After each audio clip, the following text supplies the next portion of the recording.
दर्शकों नमस्कार, बहुत बहुत स्वागत है आपका। शाम के 7 बज गए और आप देख रहे हैं आपका पसंदीदा डिबेट शो जवाब तो चाहिए। शुरुआत करें उससे पहले मन में बड़ा दुख है, मन में बड़ा आक्रोश है। सबसे पहले आप हिंदुस्तान के कोने कोने से आई हिंदू आक्रोश की इन तस्वीरों को देखिए। मुंबई और चेन्नई से लेकर असम तक आज हर हिंदू एक स्वर में बांग्लादेश में तिल तिल कर मरते अल्पसंख्यक हिंदुओं के लिए न्याय मांग रहा है। ढाका के इस्कॉन मंदिर की ये मूर्तियां हमारे आपके और हमारे जैसे उन तमाम हिंदुओं की आस्था के प्रतीक, जिनको बांग्लादेश के जिहादियों ने जला जला कर भस्म कर दिया है। सपा, आरजेडी और कांग्रेस समेत वो तमाम दल जिनके एजेंडे को हिंदू सूट नहीं करते, अब जरा सोचिए किसी देश में किसी मस्जिद के साथ अगर ऐसा हो, हम तो कहते हैं ना हो, लेकिन अगर हो तो क्या होगा आप ये समझ सकते हैं। ये तस्वीरें आप देख रहे हैं शाहजहांपुर मध्य प्रदेश, इंदौर में तो लाखों की संख्या में लोग सड़कों पर उतर आए। सकल हिंदू समाज का प्रदर्शन ये 3 तस्वीरें दिखा दी हैं। बहुत जल्दी से पैनल खोलूंगा, परिचय आपसे कराता हूं तमाम मेहमानों का। तनुज दीक्षित साहब राजनीतिक विश्लेषक हैं, मेरे साथ जुड़ रहे हैं। तो तनुज दीक्षित जी जल्दी से बोलिए, फिर मुझे ब्रेक पे जाना है। ओपनिंग कमेंट आपका।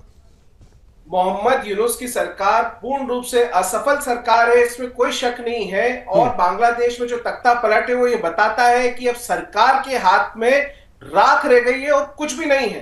जिस तरह की स्थिति हिंदुओं की हो रही है ये बहुत ही दयनीय और चिंतनीय स्थिति है। अब अगर हम बात करें तो सन 1971 में जब मुक्ति संग्राम चल रहा था, उस दौरान भी पाकिस्तानी मिलिट्री के द्वारा इस तरीके से ही हिंदुओं को टारगेट किया जाता था जातिगत रूप से, कि कौन से हिंदू भाषी लोग हैं और कौन उर्दू भाषी, अलग टारगेट करके वहां रखा जाता था। जो रिफ्यूजीज कैंप थे उसमें 3 मिलियन 30 लाख लोगों ने अपनी जान गंवाई, 2 लाख से ज्यादा बलात्कार हुए।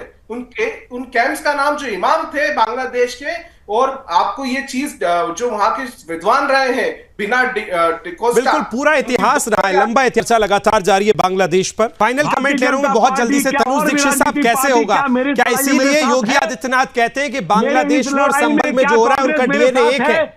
क्या राहुल गांधी बोलिए, हमारे साथ खड़े हो सकते हैं? देखिए विकास जी, सबसे बड़ी चीज ये है, जिस देश में फिलिस्तीन की चिंता करके यहाँ के मुसलमान लोग, यहाँ के सांसद जय फिलिस्तीन के नारे, जय फिलिस्तीन के नारे अगर संसद में देते हैं, उस पर कोई किसी को आपत्ति नहीं होती। और जब बांग्लादेश में हिंदू मंदिर तोड़े जाते हैं तब वहां पर कोई चिंता व्यक्त नहीं करते हैं, तो ऐसे में आपत्ति है। ये औरंगजेब का समय नहीं है कि जो मंदिरों को तोड़ा जाएगा और हिंदू चुप बैठेंगे। ठीक है दीक्षित साहब, रिजवी साहब बोलिए। देखिए मैं एक चीज कहना चाहता हूं, मैंने तो बहुत सारी चीजें क्लियर कर दी हैं। मेरे पास समय मुझे बात कर रहा है, ये चर्चा बहुत लंबी हो सकती थी।